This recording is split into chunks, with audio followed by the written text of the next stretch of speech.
Hello दोस्तों।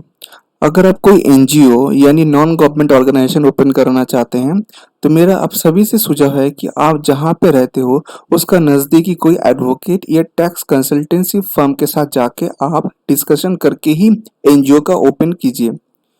मैं इस वीडियो में आपको पूरा गाइडलाइंस दूंगा कि आपको अगर एक एनजीओ खोलना है तो कैसे कैसे सारा चीज़ को करना है।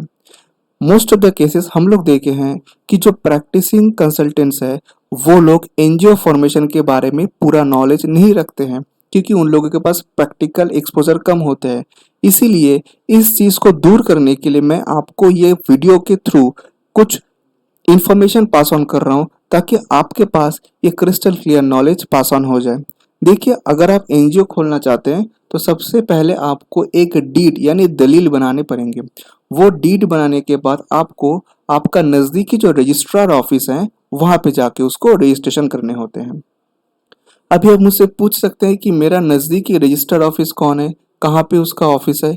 तो इसका जवाब ये है कि जब भी आप कोई घर खरीदते हो, ज़मीन खरीदते हो या घर बेचते हो तो जहाँ पे जाके आप उस प्रॉपर्टी का रजिस्ट्रेशन करते हो उस ऑफिस को कहा जाता है रजिस्ट्रार का ऑफिस।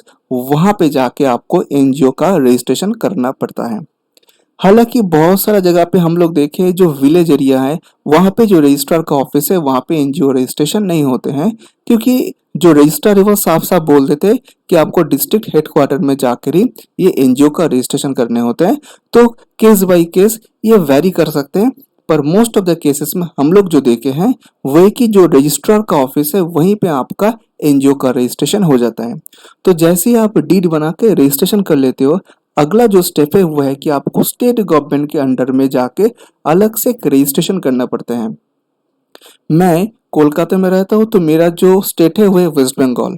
तो इसलिए अगर हम लोग वेस्ट बंगाल में कोई भी एनजीओ फॉर्मेशन करना चाहते हैं तो हम लोग सबसे पहले रजिस्ट्रार के ऑफिस में जाके जो डीड है उसका रजिस्ट्रेशन कर लेते हैं। फिर हम लोग वेस्ट बंगाल स्टेट गवर्नमेंट की अंडर में एक हम लोगों का ऑफिस है सॉल्ट लेक में, जहाँ पे जाके हम लोग, हालांकि अभी ये ऑनलाइन प्रोसेस हो चुके हैं, तो हम लोग यहाँ पे ऑनलाइन वेस्ट बंगाल गवर्नमेंट की जो सोसाइटी रजिस्ट्रेशन का ऑफिस है ये ऑफिस में हम लोग रजिस्ट्रेशन के लिए अप्लाई करते हैं और अप्लाई करने के कुछ दिन बाद हम लोगों के पास रजिस्ट्रेशन सर्टिफिकेट आ जाते हैं।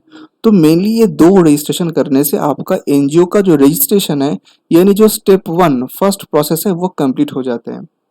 उसके बाद आपको तुरंत एक बोर्ड मीटिंग हेल्ड करने पड़ते हैं क्योंकि बोर्ड मीटिंग करने से आप एक रेजोल्यूशन ड्राफ्ट कर सकते हैं और इस रेजोल्यूशन में आप लोग ये सारा चीज़ को मेंशन करेंगे कि आपका एनजीओ का क्या क्या एक्टिविटी होने वाला है, उसमें कौन सा बेसिक एक्टिविटी है, कौन सा ऑक्सिलरी एक्टिविटी है, ये सारा आपको सही तरीके से ड्राफ्टिंग करना है।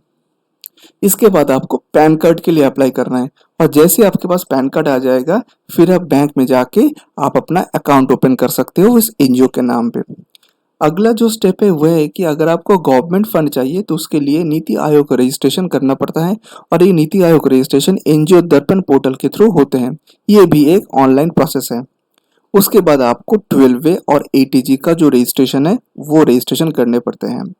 तो ये सारा जो स्टेप्स है ये आपको फर्स्ट ईयर ऑफ इनकॉर्पोरेशन ही करना है क्योंकि जैसे आपका फर्स्ट ईयर खत्म हो जाएंगे फिर आपको पिछले साल का बुक्स ऑफ अकाउंट्स बनाने पड़ेंगे, आपको इनकम टैक्स रिटर्न लगाने होंगे और आपका जो बुक्स ऑफ अकाउंट्स है उसको ऑडिट भी कराने होंगे। मोस्ट ऑफ द केसेस में हम लोग देखे हैं कि बहुत सारे एनजीओ ऐसे हैं जो साल भर साल काम करते रहते हैं पर उन लोगों के पास डॉक्यूमेंट्री एविडेंस नहीं रहते हैं। तो इसलिए मेरा आप सभी से सुझाव है कि अगर आप कोई एनजीओ ओपन करना चाहते हैं या अगर आप कोई एनजीओ चला रहे हैं तो प्लीज़ आप हर साल में कम से कम income tax return, audit file, ये सब अच्छे तरीके से मेंटेन कीजिए क्योंकि जब भी आप सीएसआर फंड के लिए अप्लाई करने जाएंगे तो वहाँ पे आपको ये सारा डॉक्यूमेंट्स को फर्निश करने पड़ेंगे। मेरा आप सभी से रिक्वेस्ट है कि अगर आप कोई एनजीओ ओपन करना चाहते हो तो ऐसा कोई आप कंसल्टेंट से सलाह लीजिए जो एनजीओ बना चुके हैं और जो एनजीओ के ऊपर काम भी करते हैं क्योंकि बहुत सारे केस में हम लोग देखे हैं कि जो प्रैक्टिसिंग कंसल्टेंट्स है वो लोगों के पास प्रॉपर एक्सपोजर नहीं रहते हैं। देखिए, मैं किसी को भी छोटा नहीं कर रहा हूँ, हो सकता है कि हर कंसल्टेंट का जो एरिया ऑफ एक्टिविटी है वो सेम नहीं है। कोई एनजीओ में स्पेशलिस्ट है, कोई अभी तक एनजीओ का फॉर्मेशन किया ही नहीं है।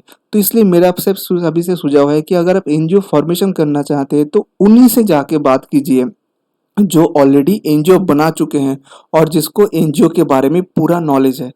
फ्रेंड्स, आई होप कि आज का वीडियो से आपको बहुत यूज़फुल इन्फॉर्मेशन मिला है। ऐसा इन्फॉर्मेशन के लिए आप प्लीज़ मेरे चैनल को सब्सक्राइब कीजिए, क्योंकि ऐसा फुल फ्लेजेड इन्फॉर्मेशन सिर्फ़ और सिर्फ़ आपको मेरे चैनल में ही मिलेंगे। आज के लिए इतना ही। बहुत जल्द मिलते हैं अगले वीडियो में।